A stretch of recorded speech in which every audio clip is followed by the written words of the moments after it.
આગળ વાત કરીએ તો અમદાવાદ મહાનગરપાલિકામાં વધુ એક વખત ભાજપ સત્તા પર આવી ગઈ છે। પાટીદાર આંદોલન સત્તા રસ્તાથી માંડીને પાણી સુધીનો લોકોનો પ્રશ્ન વચ્ચે મતદારોએ વધુ એક વખત ભાજપ પર વિશ્વાસ મૂક્યો છે।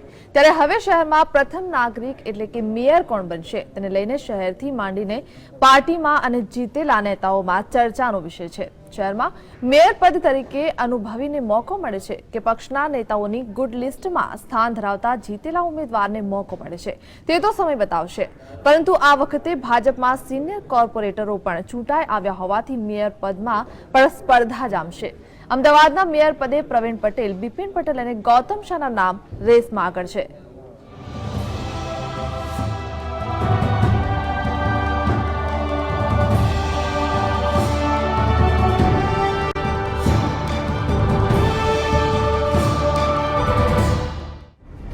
સ્થાનિક સ્વરાજ્યની ચૂંટણીમાં અમદાવાદ મહાનગરપાલિકામાં 9 બેઠકના નુકસાન સાથે પણ ભાજપે જીતની હેટ્રિક નોંધાવી છે।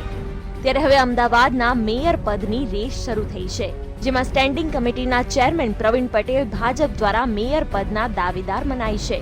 તેઓ પ્રદેશ ભાજપ કોષાધ્યક્ષ સુરેન્દ્ર પટેલ અને ભાજપના સંગઠન મહામંત્રી ભીખુભાઈ દલસાણિયાના અંગત વિશ્વાસુ ગણાય છે। તો વળી પ્રવીણ પટેલ પર મુખ્યપ્રધાનના ચારેય હાથ હોવાનું મનાય છે અને આથી તેઓ મેયર પદ માટે ટોચ પર છે। તો વળી બિપિન પટેલ પણ મેયર પદની રેસમાં છે, જેઓ ટાઉન પ્લાનિંગ કમિટીના ચેરમેન પદે છે। તેઓ મુખ્યપ્રધાન આનંદીબહેન પટેલના એકદમ વિશ્વાસુ ગણાય છે। જો તેમને ભાજપ દ્વારા મેયર નહીં બનાવાય તો તેમને મલાઈદાર કમિટીનું ચેરમેન પદ આપવામાં આવશે। મ્યુનિસિપલ ભાજપના પૂર્વ નેતા ગૌતમ શાહ પણ મેયર પદ માટે મજબૂત દાવેદાર ગણાય છે। તેઓ નારણપુરા વોર્ડમાંથી વર્ષ 2000માં યોજાયેલી ચૂંટણીમાં પ્રથમવાર કોર્પોરેટર તરીકે ચૂંટાયા હતા। તેઓ રોડ અને બિલ્ડિંગ કમિટીના ચેરમેન રહી ચૂક્યા છે। તેઓ ભાજપના રાષ્ટ્રીય પ્રમુખ અમિત શાહના અંગત વિશ્વાસુ મનાય છે। જો કે અમદાવાદ મહાનગરપાલિકાની ચૂંટણીમાં ભાજપને આનંદીબહેન પટેલે એકલા હાથે જીતાડ્યું છે, ત્યારે વિરોધી જૂથના મનાતા ગૌતમ શાહને મેયર બનાવે તેવી શક્યતા નહિવત છે। હિતેન્દ્ર બારોટ સાથે ઝલક અધ્યારું, GSTV, અમદાવાદ।